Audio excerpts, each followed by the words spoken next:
MSW Media.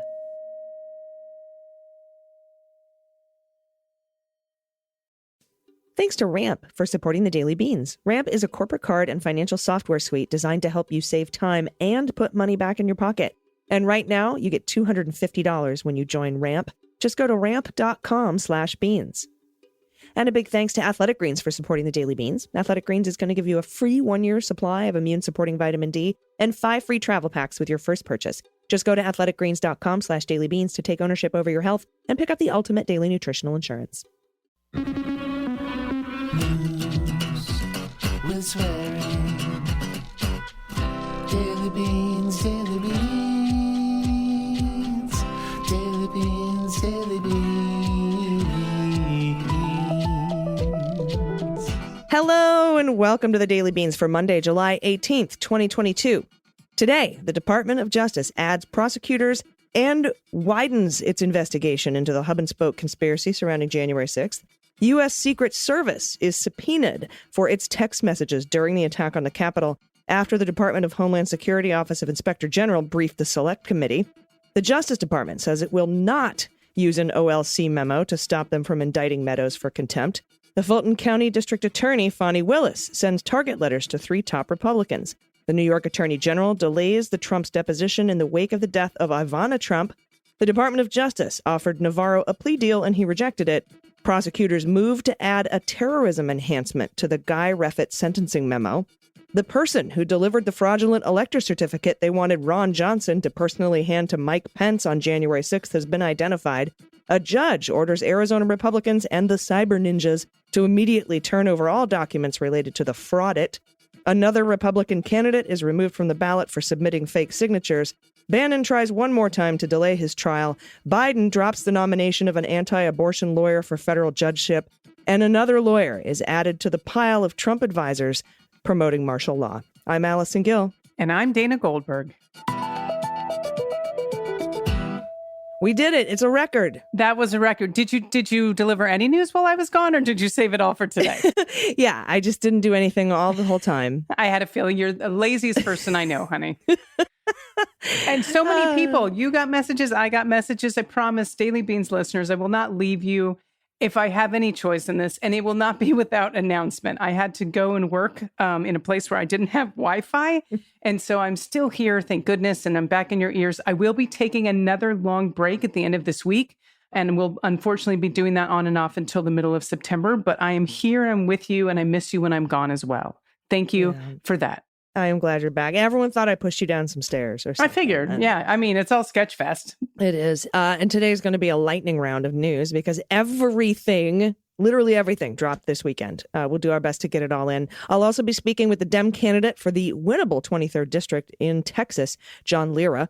And Bannon, just real quick, he tried one more time, put in one again, filed a motion to delay his trial till October. And the judge is like, nah, we're going to voir dire everybody. It's going to work. And if it doesn't, you can bring it up then. So trial starts today. Jury selection starts today. We're going to trial. All right, let's try to get through all of this intense, amazing, sometimes frustrating, usually funny, huge batch of news. Let's hit the hot notes. Hot notes. All right, I don't even know where to start today, so I'm just going to pick my 2 favorites. First up, the Justice Department declared Friday that the January 6th Select Committee has adequately justified its subpoena for testimony and documents from Mark Meadows, former chief of staff to Donald Trump in the White House. That conclusion came as part of a landmark filing. This is a huge deal, Dana, taking a position for the first time ever that former advisors to presidents who have left office are not absolutely immune from congressional subpoenas. Last month, U.S. District Court Judge Carl Nichols asked the Justice Department to let him know if there's any immunity here for Meadows. Is he entitled to any immunity in this dispute? And that's what this filing was the Department of Justice saying, no, he doesn't have absolute immunity.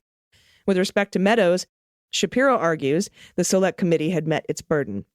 But also, this is the DOJ saying that the Office of Legal Counsel memo did not stop them from indicting Meadows. It wasn't an OLC memo. Remember how everyone was like, oh, they probably, if you can just not indict someone for contempt of Congress because of a stupid OLC memo, then you suck. So it wasn't the OLC memo. So what stopped them is something called prosecutorial discretion. Either they think Meadows did nothing wrong, Right. or they're looking at him for far more, and they can always indict him for contempt if they change their minds. That's what happened in the Navarro case. If you remember, the Department of Justice subpoenaed him for all of his communications with Donald Trump. They named Donald Trump in the subpoena, and they offered him a deal. And we'll get into that in a bit. He said, fuck you. So the next day they indicted him for contempt. I think they did the same with Meadows, except Meadows didn't say fuck you because Meadows isn't an idiot and he doesn't have a garbage lawyer. So it's something other than fuck you from Meadows. I don't know what it is, but I think had Meadows said fuck you, they'd have indicted him too. I think Meadows is probably, oh, fuck me. Yeah. Now I have to get a lawyer. And I think it's kind of ridiculous to think the Department of Justice just decided to let him go for everything. You know, I don't think that that's what's happening, but this is huge. And also, Fulton County District Attorney Fani Willis has sent target letters to 3 prominent Georgia Republicans, including the Republican candidate for lieutenant governor next to Kemp there, Burt Jones. Also, the chair of the Georgia Republican Party, David Schaefer, got one, and Georgia State Senator Brandon Beach. Now, Jones and Schaefer took part in the fake elector meeting and both signed their names to the fraudulent certificate, which was then sent to the National Archives. Mail fraud. Whoopsie. So there's no reporting on what Brandon Beach did, but it can't be good. But Dana, a target letter is basically a heads up that you're facing criminal indictment. It gives the target a chance to lawyer up, and it also is kind of a pressure tool. Puts pressure on them to come on down to the district attorney's office and beg for a deal, if you dare. Fani Willis has said she could make charging decisions about Donald himself as soon as this fall. And I would love to see it. And speaking of badass women, New York Attorney General Tish James said the depositions of former President Donald Trump, Ivanka Trump, and Donald Trump Jr. in connection with the New York Attorney General's civil investigation into the family's businesses practices, they've been delayed due to the death of Donald's first wife, Ivana. As the story has been told, she fell, I say it like that because I don't know. She fell downstairs at her home and her death has been ruled an accident for now. She died. I'm sorry, I can't. It's you just have to slip that stuff in there. She did die of blunt force trauma.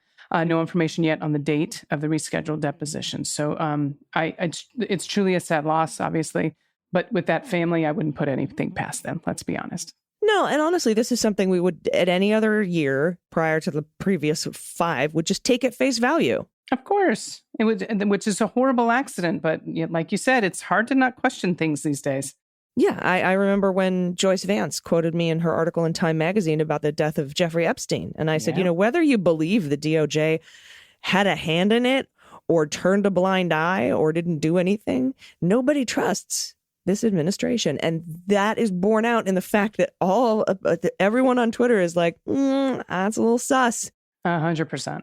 About Ivana falling down the stairs. And from the conservative rag, the Wall Street Journal, of all papers, the Justice Department is adding prosecutors and resources to its investigation into the actions of the former Guy and his allies to overturn the election in 2020. And that's according to a bunch of people familiar with the matter. A Justice Department team focusing on the elements of the investigation beyond just the violence at the Capitol has in recent weeks been given more personnel, more office space, and an expanded mandate. Now, Mr. Wyndham, who I've talked about and threaded about and told you about, they brought him in from Delaware. He previously met with some skepticism within the department when he pushed to explore the activities of several members of Trump's inner circle, according to the People, with some officials believing prosecutors lacked sufficient evidence to pursue those paths. But Wyndham has convinced them otherwise and appears to have been proven right with the explosive recent testimony of Cassidy Hutchinson.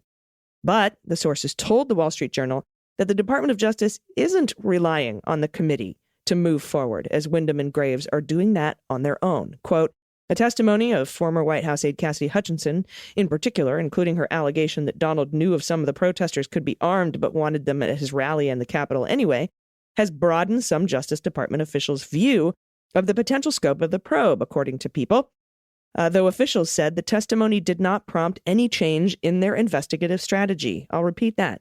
Officials said Cassidy Hutchinson's testimony did not prompt any change in the investigative strategy because they've been doing the investigation and they're going to keep doing the investigation, and they don't do shit based on what happens in Congress. Top Justice Department leaders and prosecutors on the case have said they aren't taking cues from the congressional inquiry and its widely televised hearings, stressing that their investigation is operating separately. Now, of particular interest to me, Dana, is that they're adding more prosecutors, not investigators. And I think that's indicative of where the DOJ is at right now, the prosecution part. I would love to think so. Right? And as far as sources saying they've expanded their mandate, I'm thinking that has to do with the obstruction piece. Missing text messages, burning documents, eating documents, flushing them down a toilet, stealing boxes of papers, intimidating witnesses, dangling pardons. I'm thinking the DOJ is on it. We learned this weekend that the DOJ, as I said, had offered Pete Navarro a plea deal after subpoenaing him for communications with Trump, and he rejected that offer. Now, they were going to drop one count, by the way, and recommend the minimum 30 days in prison for the other count, 30 days in prison, and he refused. Which is, you would think, not much, and he still said no. He's a dummy. He's a dummy. And of course, speaking of DOJ being badass, the Justice Department said Friday that Guy Reffitt, the Texas 3%er, who became the first Capitol riot defendant to go to trial, deserves a terrorism enhancement and 15 years in prison for instigating the mob that first breached the U.S. Capitol on January 6. Now, Reffitt was convicted by a jury in March of 5 felony counts in connection with the riot. Reffitt, who has retained new counsel and is expected to appeal his conviction, is scheduled to be sentenced on August 1st. And Friday, prosecutors asked U.S. Judge Dabney Friedrich to end that hearing by ordering Reffitt to serve the longest sentence in any January 6 case to date, and that would be 15 years in prison. And according to the government sentencing memo, a pretrial report estimated Reffitt's recommended sentencing guidelines at 9 to 11.25 years. Well, prosecutors argued the range should be even higher, 11.25 to 14 years, and that Reffitt's conduct warrants an even further upward departure. An amendment included in the Anti-Terrorism and Effective Death Penalty Act of 1996, it allowed anyone convicted of a federal crime of terrorism, not just international terrorism, to receive an upward departure in their sentence. So this has been written into law. And though Reffitt was not convicted of a crime of terrorism per se, prosecutors say the sentencing guidelines allow for the upward departure in cases like his specifically. So I hope he gets every fucking day of it. So it seems like ever since Graves and then Wyndham got there, they're like, we're doing all this shit. We're putting terrorism stuff on here. We're adding seditious conspiracy charges. We're making the hard calls. And that's what brings me a little peace.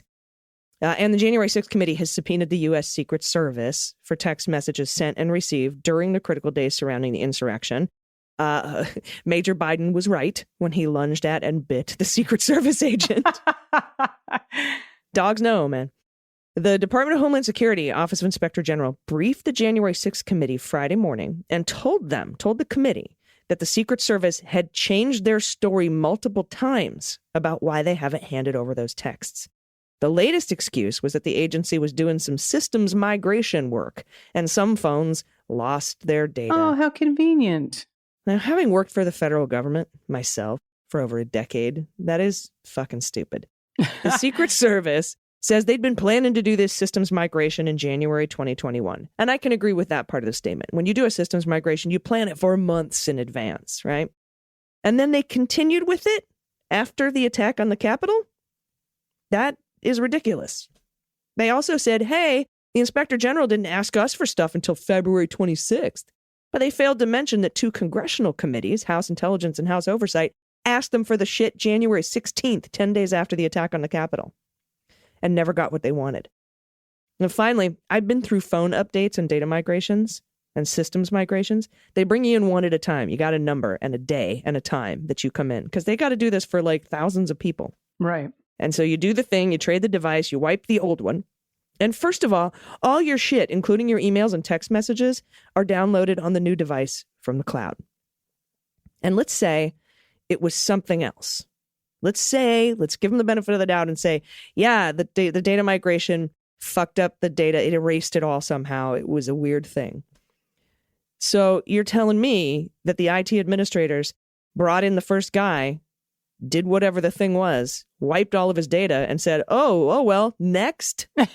Let's bring in the next guy, do the same thing to his phone. And just kept doing it from January 6th to February 26th? After everyone's shit was getting erased over and over? Fuck you. The Secret Service is corrupt, and I look forward to seeing what they hand over. They have, Dana, until tomorrow. Remember that story we did, AG? And I know this isn't the news, but the Secret Service being bribed and how those two guys somehow infiltrated the Secret Service. And we were like, how could that possibly happen? Well, it all makes a lot more fucking sense now how it could have possibly happened. Yeah. Oh, my goodness. Anyway. Oh, and AG, you remember the Crazy Times Carnival in Arizona, that election audit with the cyber ninjas?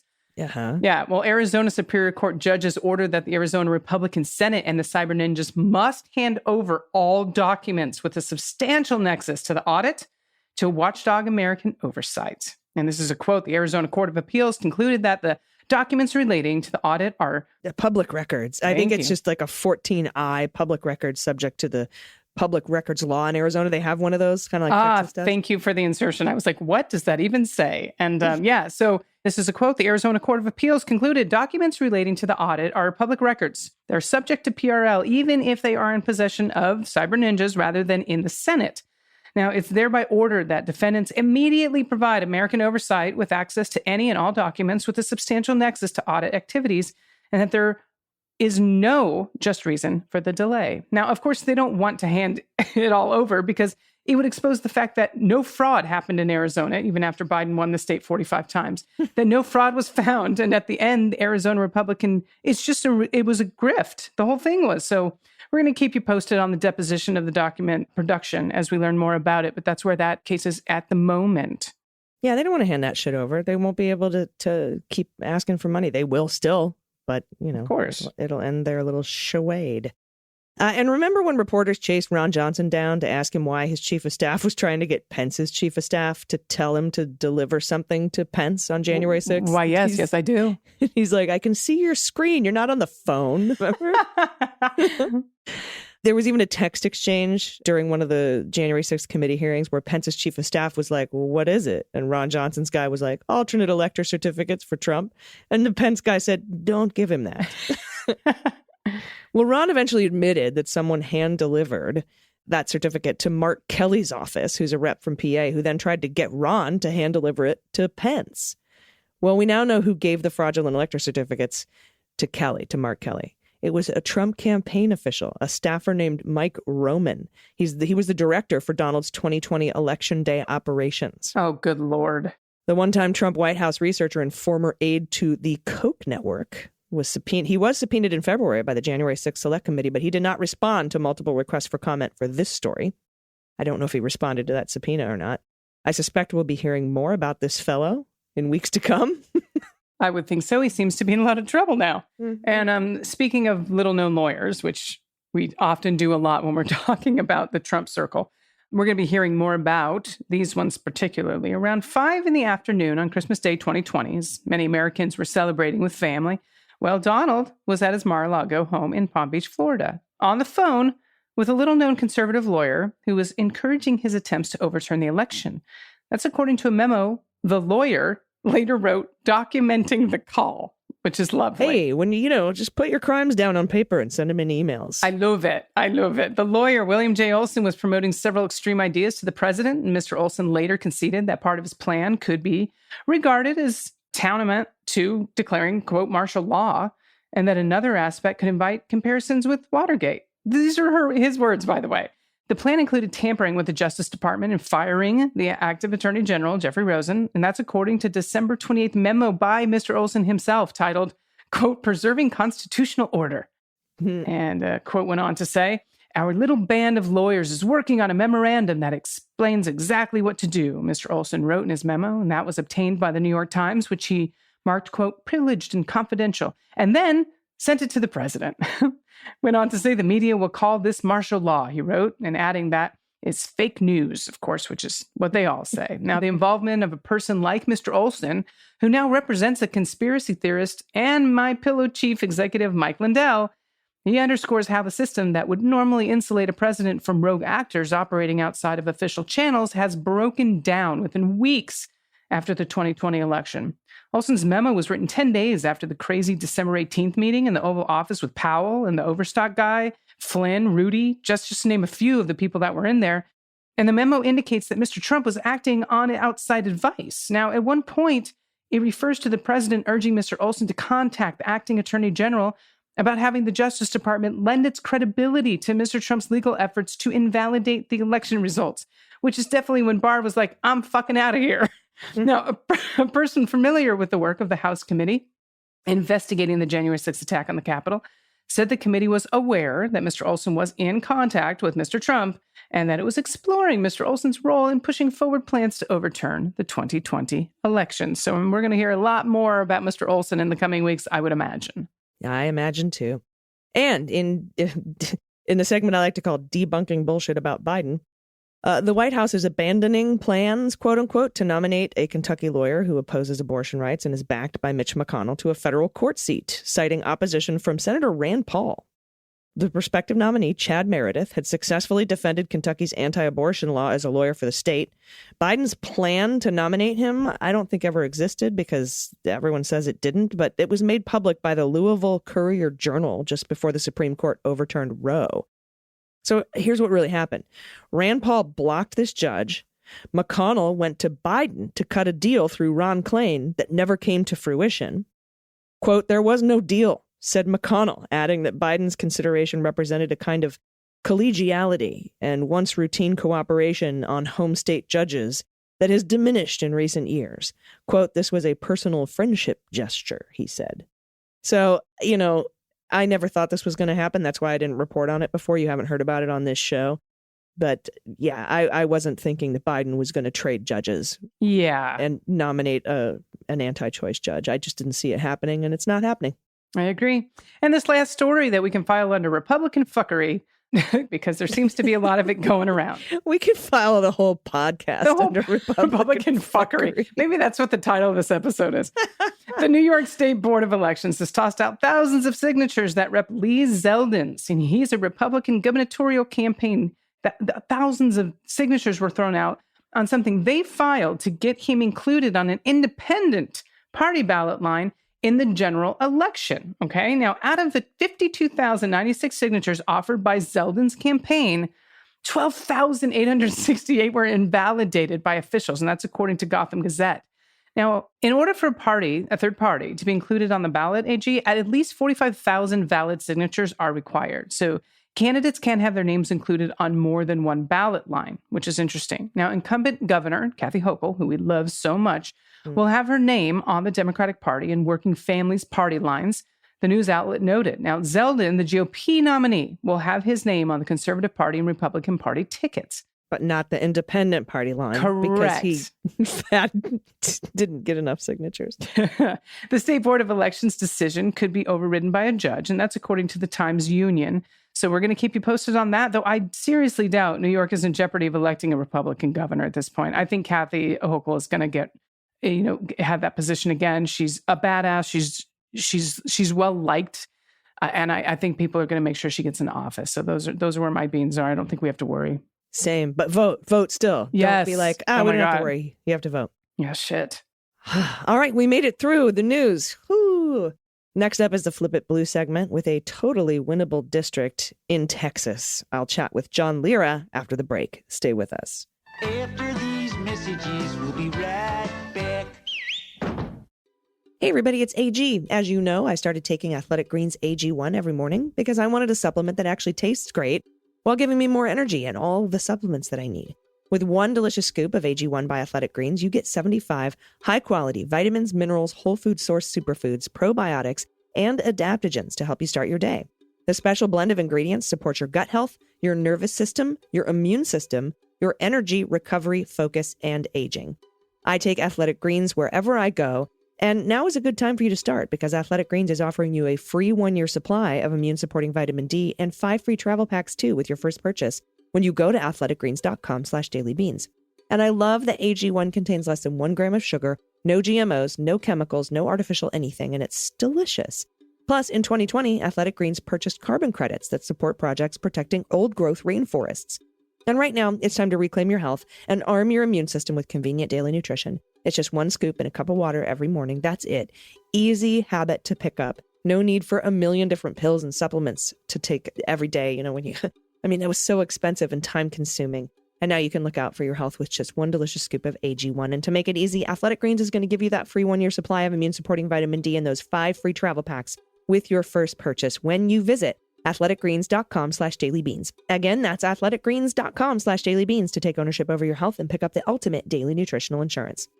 And as you know, I used to have trouble sleeping all the time, but then Helix came to my rescue with an amazing mattress that fixed all my sleep problems because it's designed for me. I was sleeping on a bed made for someone else. Who knew?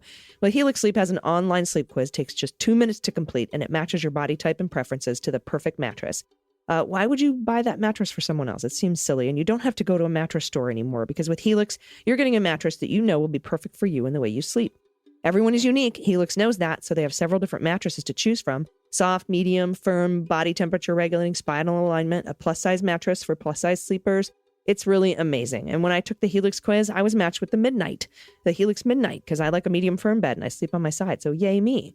So go to helixsleep.com/dailybeans, take their online 2-minute sleep quiz, order your customized mattress, and start having the best sleep of your life. There's free shipping, a 10-year warranty. Helix even has financing options available. And they were awarded #1 best overall mattress pick of 2020 by GQ and Wired magazine. And Helix has been recommended by multiple leading chiropractors and, of course, doctors of sleep medicine as a great go-to solution for improving your sleep. Right now, Helix is offering up to $200 off all mattress orders and 2 free pillows for listeners at helixsleep.com/dailybeans. That's Helix Sleep, HELIX sleep.com/dailybeans for up to $200 off all mattress orders and 2 free pillows. Hey, everybody, welcome back. It's time to flip it blue. And today we are talking with the Democratic candidate for the U.S. congressional district known as Texas's 23rd. Please welcome John Lira. Hi, John. How are you? Hello, Allison. It's a great pleasure to be on the show. I'm a great fan of the Daily Beans. So the fact that I get to talk with you and, kind of put awareness out to your audience and your following is I'm very grateful for it. Well, I am a great fan of yours. You crushed it in the primary on March 1st, and you're a veteran and you're a dad. And I want to talk to you about so many things and so many issues that you are running on against your opponent, Tony Gonzalez, in the 23rd District, Congressional District. But first, tell us about the district. Where is it? Where does it lie on the map? Who lives there? Who are the constituents that you want to represent? Absolutely. Well, Texas 23 is the biggest congressional district we have in Texas. It spans from Bexar County, which is essentially San Antonio, all the way out west to El Paso, and as far down south as just above Laredo. 29 total counties in this district. If it was a state, it would be the 25th biggest state in our country. So as you can see, that's, Marines like doing the easy things, right? So we jumped into this one because it's always one of the most competitive as well. I mean, we have a lot of things that are at the forefront of a lot of our national politics today. We have 820 miles of Texas-Mexico border and over 150 border communities along that border. But also we have, Blue Origins in the district blasting people off into outer space. We have part of the Permian Basin, which is the world's second largest supply of oil. And then we have some of the poorest zip codes in El Paso County still that are still struggling just to get rural broadband for their students. So there's a lot of unique challenges, especially, of course, I forgot to mention that this is a district where that unfortunate tragedy at Robb Elementary School in Uvalde just recently occurred. So Texas 23 is absolutely at the forefront of national politics. I like to say what goes on in this district not only impacts Texas, not only impacts our country, but in many cases, impacts what happens globally as well. And speaking of competitiveness, the 23rd has gone back and forth between Democratic and Republican hands, on and off for the last couple of decades. Talk a little bit about, I find that very fascinating considering the demographics and just the sheer size of the district itself. 29 counties is massive. And so talk a little bit about how and why this is so competitive and the stark differences, because while it's remained competitive, the politics of each party have changed dramatically. What sort of advantages does your platform have over your opponents, particularly considering your gun reform positions? Absolutely. Well, the history of Texas 23 is that it was drawn a 50-50 swing district back a couple of redistricting cycles ago. They wanted to make this a 50-50 fight. So that's why in a lot of ways it was one of the hardest districts, not only in size to win, but in political demographics to hold as well. So after redistricting this time around, they did shade it a couple of shades pinker, but they didn't do it any real, they didn't do us any real damage compared to some of the other districts in Texas. But you're absolutely right. If you think about it, we have some very blue counties like the Winter Garden area down in Maverick and Dimmitt and LaSalle County. Del Rio was part of that. Eagle Pass is a part of that, El Paso, and definitely San Antonio. But then it has some of the most rural and some of the most ruby red counties also in the state as well, like in Loving County, Winkler County, Crane County. So that's what makes up that interesting dynamic. This is a district that plays well for moderates. If you remember the Republican Will Hurd in a lot of ways, Will Hurd, was able in a lot of ways to rise above some of the very, vitriolic partisan politics to kind of be that moderate, even though he had a pretty staunch Republican voting record. When he came to the district, he showed that he was able to listen and to have an honest conversation with both Democrats and Republicans alike. So I think in a lot of ways, I am a moderate candidate. That's not who I'm trying to be. I mean, this is just through how I was raised, in a working class family where, we didn't necessarily have money to throw at all our problems. We had to use our finite resources very strategically. But also at the age of 17, when I raised my hand to join the Marine Corps, and that in 11 and a half years, 2 combat tours to Iraq, worked in intelligence, so have a strong national security background. I also worked at the U.S. Small Business Administration. And a lot of these counties, big corporations have forgot about them. So they are run by family-owned small businesses, minority-owned small businesses, women-owned small businesses. So, definitely have a great profile for this district. My competitor, my opponent is also a Hispanic veteran like myself. So, I think in a lot of ways, my policies are right in line with the district. And again, it's not about too much when you get rural, very rural districts like this. Party politics doesn't really have too much of a play. It's the person that they vote for, the person who gets out there to their small communities of 200 or less, or sometimes just a little bit more, but actually makes the effort to meet them and have honest conversations. And that's what we've been doing in spades this election. And let's talk about some of those issues that appeal to the voters of your district. It's a very unique district, as you said. We know that new polling shows that at least 60% of Americans, including a lot of independents and moderates, would like for Roe to have remained in place.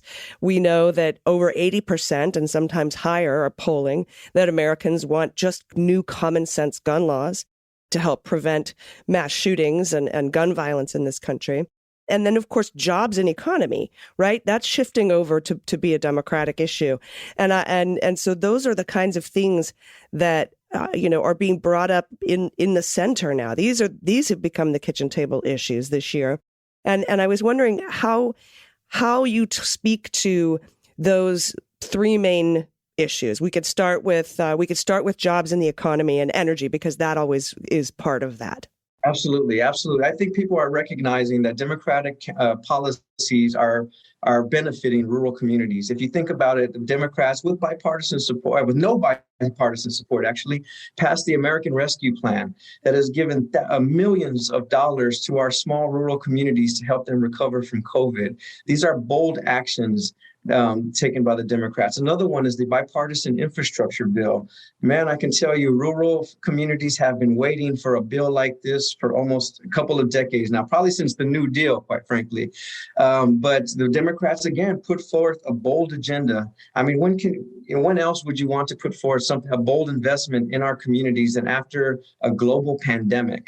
So I think they're starting to see exactly that. They're finally happy to see that there's some money to get their roads repaired, for get some government projects into the district, get the tractors fired up, get the electricians working again, get the plumbers working again. Also, as I mentioned before, big corporations have proven that it's not lucrative for them to move into these small rural communities. So in a lot of ways, these government projects and these, are godsend for them. They want these projects in their communities. So that's been fantastic. I still travel all across West Texas. I've been zigzagging across these rural communities, and a lot of stores that have shuttered and businesses that have shuttered post-COVID have not opened up yet. So there's a real interest, in helping these communities revive through that.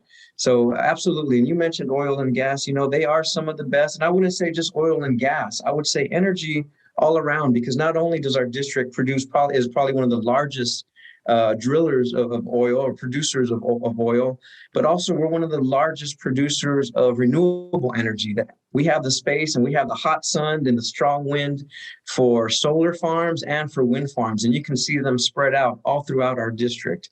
So these are good jobs, and we want these jobs to stay in our communities.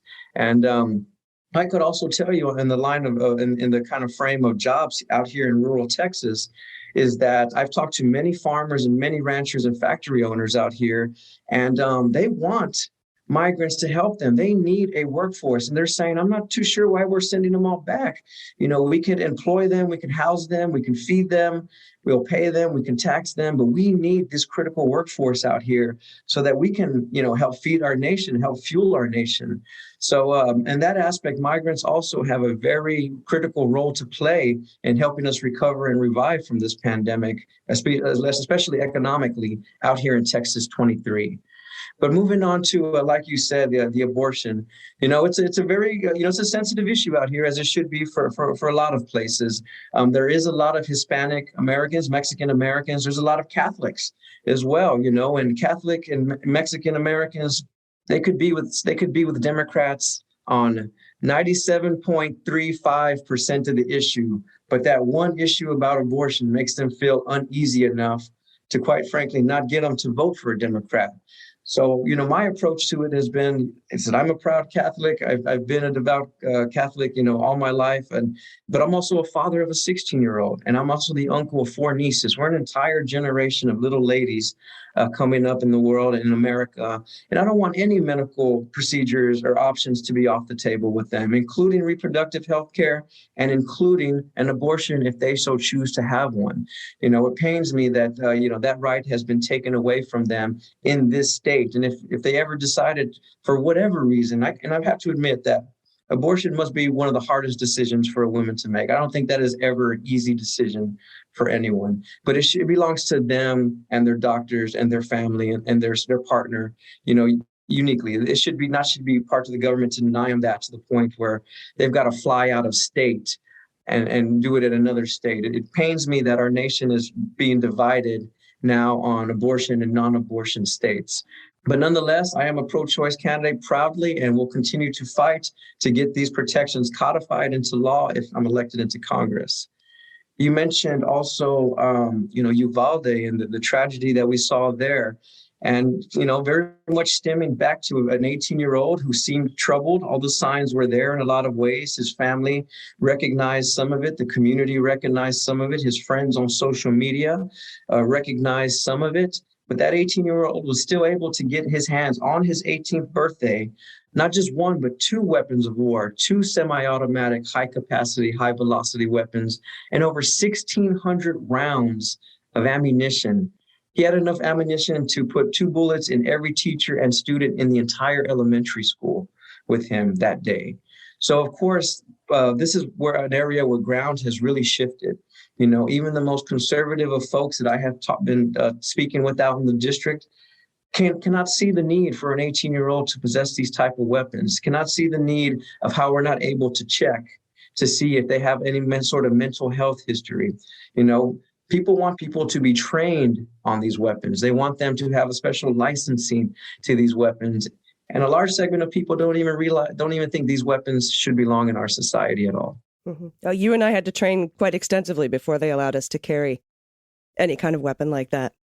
I remember my M16A1 without a firing pin. You couldn't have the firing pin until at least 6 months after training ended. But it's such a serious issue. I don't mean to make light of it. I'm laughing with you about our time in the service, but it's such a serious issue because these are weapons of war.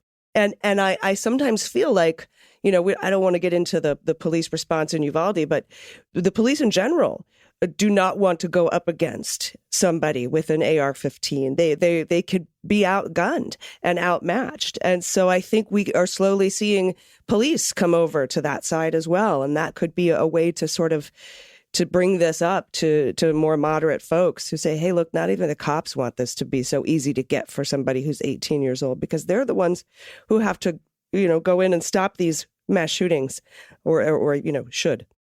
Finally, you brought up in the beginning of the interview, your district is one of the largest ever, like in the history of districts. It's got 29 counties. It would be the 23rd largest state in the union if it was a state. The 25th. 25th. Yes, and so you're going to need a lot of help covering that ground, just physically speaking. And that help needs to come in the form of campaign donations, people who are willing to text bank and phone bank or knock doors. And before I let you go, I would love for you to tell everyone how they can help you cover all that ground ahead of this very important midterm election. Absolutely. And thank you for this opportunity. Like I said, this district is huge. Back in March, we launched the Boots on the Ground tour. So it's going to take us to all of the 29 counties, many of them several times over. But we've committed to it because in West Texas, you can't phone it in and you cannot Zoom it in. You have to go and meet the people where they are, where they drink iced tea right there on the barbed wire fence. So we have some ground to make up. We know that, and that's what we've committed to do. Unfortunately, a lot of driving, and that the price of gas has skyrocketed as well. So if folks wanted to help, I always say 3 ways. Of course, you can help us spread the word. We are on Twitter, we're on Facebook, we're on Instagram. Please follow us. Please share our tweets. Please like us. Also, we have liraforcongress.com. We just got the 2.0 version. So now it has my policy stances. It has my endorsements on there. It has areas where you can see upcoming events. And of course, you can make a contribution right there on the website, and also sign up for some future text-backed banking and phone banking that we're going to do. And I can tell you, you're exactly right. In a large district like this, it might not make sense to door knock in all 29 counties, but there's different ways, very innovative and very clever ways that we can still connect with the voters that we're going to need to. And that includes more traditional ways like mail, but now newer ways like text as well, and other assets that we have available. So this is a full court press. We know that this seat right here is the best opportunity Democrats have to flip a congressional seat from red to blue in Texas this cycle, and we are not taking our foot off the gas. This is a good one. This is a marquee matchup, and we're trying to let everybody else. We already know that down here in Texas. We're trying to let the rest of the world and the rest of the country know that as well. So thank you again for allowing me to just talk to your audience and let them know about this important race and how they can help us out. No problem. That's liraforcongress.com. You've heard it here. Everybody go there. Help how you can. This is a very flippable district. We can help turn Texas blue. And I appreciate your time today. Democratic candidate for Texas's 23rd congressional district, John Lira. It's been great talking to you. Thank you so much, Allison. Everybody stick around. We'll be right back with the good news. All right, I got a question for you. Do you feel like your finance software just isn't cutting it? Do you want the latest and greatest in financial software that will simplify spending and help you save time while keeping you from getting trapped in busy work? That is so important to me. Well, now's the time to check out Ramp. Ramp is a corporate card and financial software suite designed to help you save time and put money back in your pocket. Ramp gives finance teams unprecedented control and insight into what companies spend and who is spending it. And with Ramp, you're able to create budgets, issue cards to every employee with very specific limits and restrictions that you can create, and automate expense reports so you can stop wasting time at the end of the month. It saves so much time and money, and time is money, so it saves money and money. But Ramp's accounting software automatically collects receipts and categorizes your expenses in real time as well, so that you don't have to. The time you save each month on employee expenses will allow you to close your books in days, not weeks. Ramp is easy to use, and you can get started, issue virtual or physical cards, and start making payments in less than 15 minutes, whether you have 5 employees or 5,000. And now you get $250 when you join Ramp. Just go to ramp.com/beans. Again, that's ramp.com/beans. ramp.com/beans. You'll be glad you did. Everybody, welcome back. It's time for the good news. Who likes good news? Everyone? Then good news, everyone.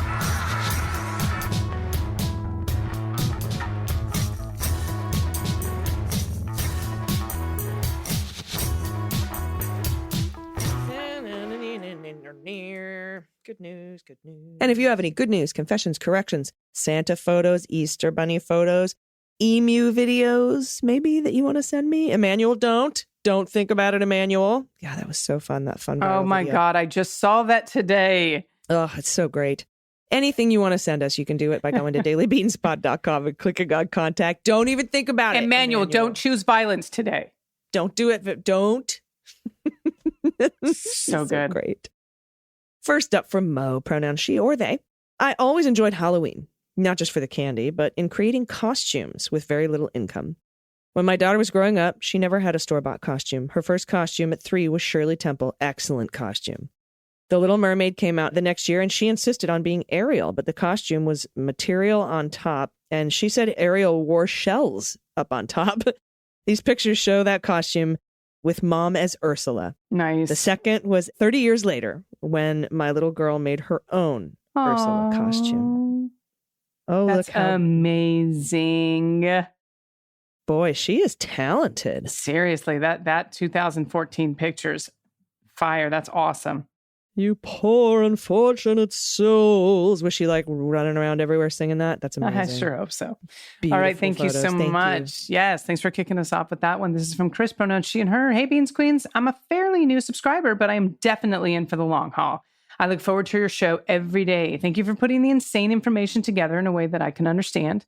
And the swearing is fabulous too. So for my pet tax, I'm sending in our 2 fur babies. The Siamese is Toby. We call her Toby Laroni. The mob boss, Toby Laroni, the mob boss. And we got Trekker. Yeah, you doing. And Trekker, who is our 17-year-old sweetie. Thank you for all you do. Oh, gorgeous, gorgeous, gorgeous. Babies. That's a floof. Look at the ear floof, little Maine Coon. Serious floof there. So good. Thank you. Thank you so much for these cat pictures. And welcome. Welcome. I'm glad you're here for the long haul. But this is the last show, everybody. We quit today. Bye. No, I'm kidding. There's never not going to be news, and we'll always be here to bring it to you. Next up from Ann Hunter, pronoun she. I was just about to get into a deep conversation about permanence and always, but I was like, yeah, you know what? It's going to be a while. Ann Hunter, pronoun she and her. Hello, ladies of the beans. I'm the mom of the spaghetti squash whoopee kid. Yes. And I recently was able to help in some small way a trans man and his family that have gone through hell related to criminal charges resulting from the bigotry of their neighbors and the investigating police officers who charged them for fighting back when attacked on their own property. While in the county prison, he was denied testosterone. And I learned that it is much more difficult to get a Pennsylvania prison to comply with an endocrinologist's prescriptions for trans individuals than you would think. I actually thought it would probably be hard. Fortunately, they are all together again, but unfortunately, he had to plead to offenses he did not commit just to get out of there. I was not his public defender. I only stepped in through our pro bono clinic to assist with power of attorney for his partner to access his bank assets and facilitated communication with his medical team. There are statutes intended to prevent this treatment, but some definitions and requirements are based on outdated understanding of trans people and can be used to block prescribed medical treatment instead. If any of your listeners are or know Pennsylvania legislators or policymakers, please ask them to help reevaluate these horrific practices that add unnecessary emotional and physical suffering with mood swings as well as changes in a body's characteristics that increase risk of harassment and harm during an already stressful and hazardous time, also essentially causing people to take plea deals simply to escape torture. On a much lighter note, I just wanted to share photos of my 16-month-old daughter playing outdoors with one of those beverage servers people use for water lemonade sangria, and which we fill for outdoor water play.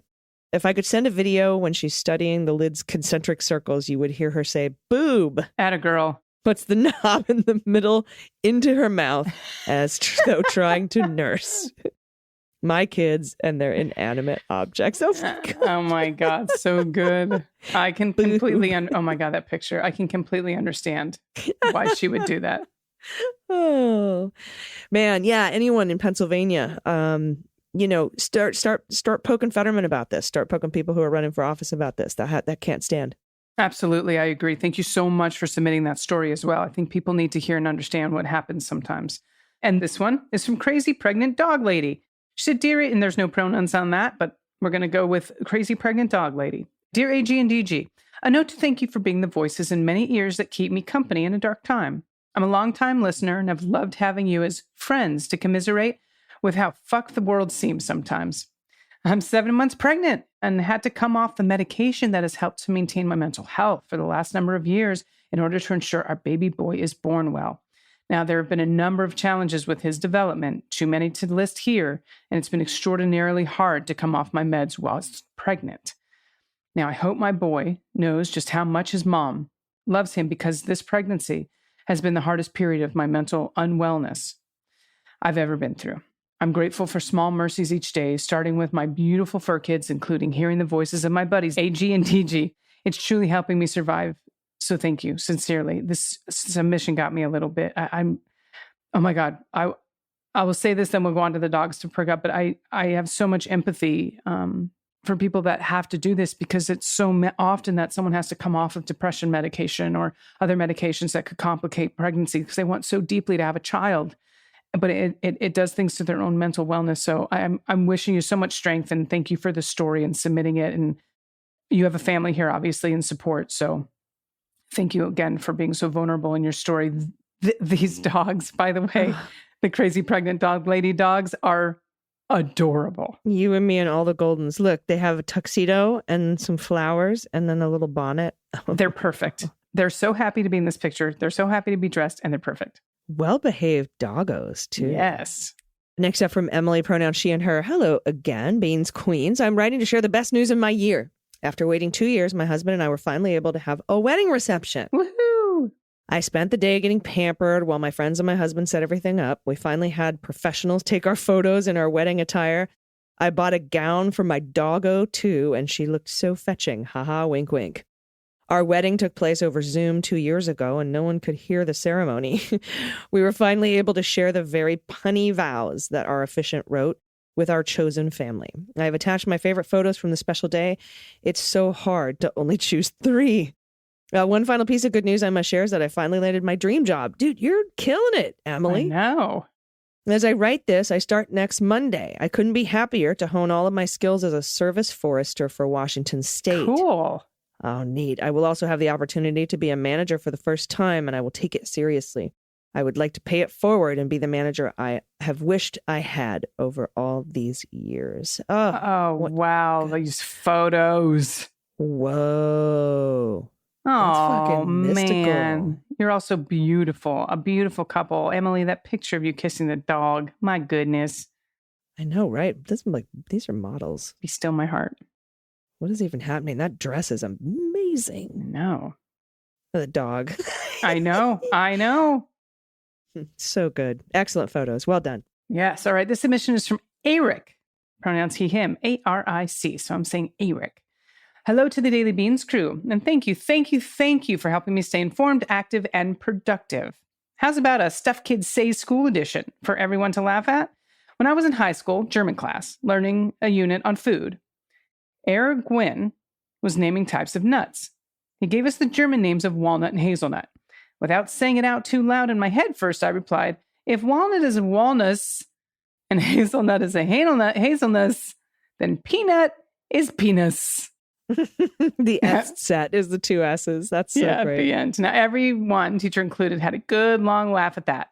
Fond memories of teenage awkwardness. Now, for the curious, peanut is actually Erdnuss in German. I hope I'm saying that correctly, because I know I'm going to hear it if I'm not. For Pod Pet Tax, I'll share probably from 17 different people, all pronouncing Erdnuss differently. Now, for Pod Pet Tax, I'll share pics of my 2 adoptable foster cats, Bootsy, Orange Tabby, and Felicia, Mackerel Tabby. Felicia was recently diagnosed with diabetes, but's handling it like a champ. The rescue is Fancy Cats and Dogs Rescue Team in Northern Virginia, who has lots more cats and doggos looking for their forever homes. Please check them out. And again, that is Fancy Cats and Dogs Rescue Team in Northern Virginia. The last picture is a comic I drew back in the 2019, in the late 1900s. The last picture is a comic I drew back in the late 2019, inspired by the MSW and Bean saying, squid pro quo. Let me try that again. Squid pro crow. Yeah, now, got it. There we go. I don't know what crow did, but it seems only squid is impressed. I meant to send it back then, but 2020 happened. Anyway, here you go. Thanks again. And this is really good. Eric, you're really talented. The crow is bowing. He's got some money. The squid gives him a 10, and everyone else is like, Meh. Nice. That is. Yes, all birds matter. Look And at this kitty. Bag o' kitty No. in the upside down floof. Look it. So sweet. Everyone, thank you for sending these in. We had a long news weekend, and we really needed your good news, and we still need it. So please send it to us at dailybeanspod.com and click on contact. And we'll kick off the next week of talking about how to pronounce peanut in German. And I look forward to that. Did you have any final thoughts before we get out of here, Dana? No final thoughts for today. I'm just happy to be back. I missed you, my friend. I miss you so much, too. I'm glad you're back. And no, we did not just fire and or kill Dana. She's here. And when I'm gone next week, I need you to remember I have not been fired and or killed either. Yeah, we're going to have to just keep saying it every day. You're gone next week. You're gone next week. You're gone next week. I will be here, though. The beans will happen. I'm going to try to sneak in a trip to D.C. this week to see if I could see that primetime hearing in person. I will let everyone know as how that develops, and we'll be back tomorrow. Oh, and right now you can hear the last episode of the MSW Book Club covering Elie Mystal's book, Allow Me to Retort, and it's with Elie Mystal. He's answering patrons' questions, and it's an excellent episode. It's like 45 minutes of Elie just going off and swearing and being funny and rad and teaching us about law. So sounds definitely awesome. Check that out, MSW Book Club, wherever you get your pods. Tomorrow, I'll be back, and so will Dana. Don't worry. And until then, please take care of yourselves, take care of each other, take care of the planet, take care of your mental health. Vote blue over Q. I've been AG. And I've been DG. And them's the beans. The Daily Beans is written and executive produced by Allison Gill with additional research and reporting by Dana Goldberg and Amy Carrero. Sound design and editing is by Desiree McFarlane, with art and web design by Joelle Reeder with Moxie Design Studios. Music for The Daily Beans is written and performed by They Might Be Giants, and the show is a proud member of the MSW Media Network, a collection of creator-owned podcasts dedicated to news, politics, and justice. For more information, please visit mswmedia.com. MSW Media.